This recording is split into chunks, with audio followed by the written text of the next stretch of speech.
Well, our tour today of school districts ahead of the school year ends with a stop in DeKalb County.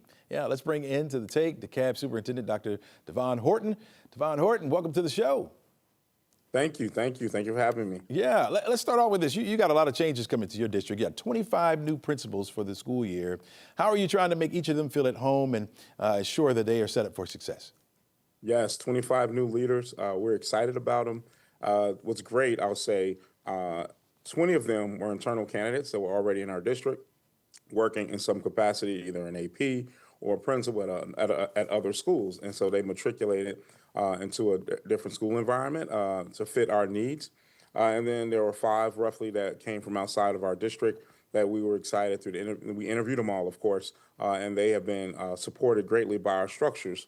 We have every single department currently has what you call an area superintendent and 2 executive administrators. So no more than 10 schools are supported by 1 executive administrator.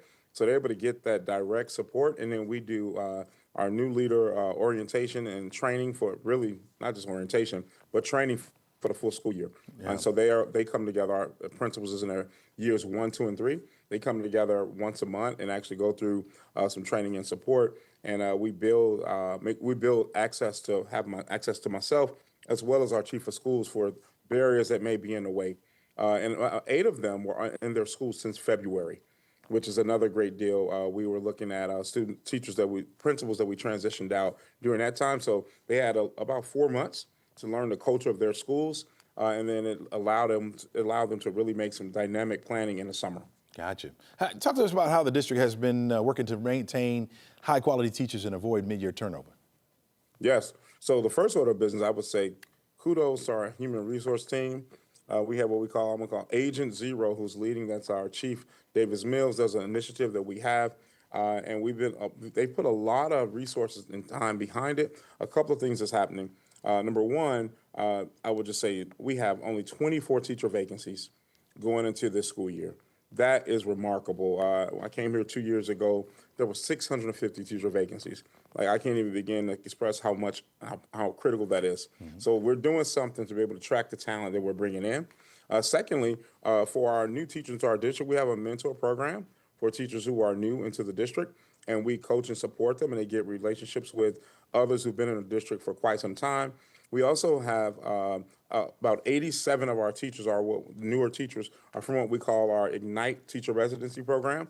These are individuals that we trained in a year-long cohort program for us, where they got their master's in a year. They trained in our schools by some of our most dynamic teachers, and now they're fully certified working in the schools as well. And so retention is critical, but also our recruitment is just as important. And our research around the flow of teachers, we typically don't lose teachers during the mid-year. Mm-hmm. It's typically at the end. So we're feeling really excited, and I believe that we'll get down to single-digit vacancies before soon, before possibly as early as Monday. That's how intense and intentional our leaders at our schools are, and our HR team. Yeah, we understand one of the biggest concerns for your district is downsizing, district considering closing or consolidating up to 30 schools. How do you balance the efficiency of keeping schools accessible for families in your area? Yes, the most important thing is that whatever we do, we have to think about providing the best learning opportunities for our schools. So if currently how we have 93,000 students and 110,000 students, if we knew that was yielding the best results for the current efficiencies of our schools, we will maintain it and do what we have to do to keep it. But we know that there are other resources that we can compensate our educators better. We can make sure that our students all of them have in-class or after-school tutoring for free.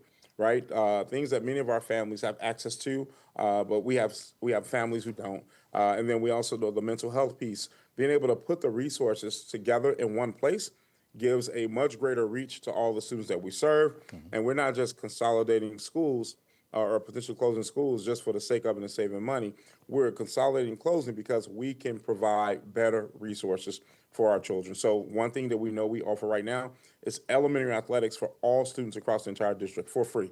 And it was a huge success. We had almost 5,000 students, 4th and 5th graders that is, participate in our elementary sports program, free of charge. So those kind of initiatives cost dollars, and we know that running an efficiency and not having 110,000 seats and we only serve 93,000 students is not the best way. And it would also allow us to give buildings that are really dynamic. And we're leveraging something that we call our student assignment planning process.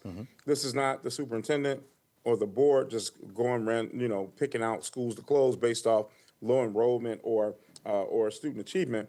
We have a team of 150 individuals across the county. They're parents, business partners, homeowners, staff that meet once each. They're in 4 different cohorts: North, Central, Southwest, Southeast. That each cohort meets once a month to be able to talk about what are our priorities around boundaries, educational programs, and facilities. And so we're excited about what's coming. We know it's going to be a heavy lift, but the outcome and the resources that we can bring to our students when we make this adjustment are unbelievable. And we are really we're anticipating a great change with the shifts in our schools. Yeah.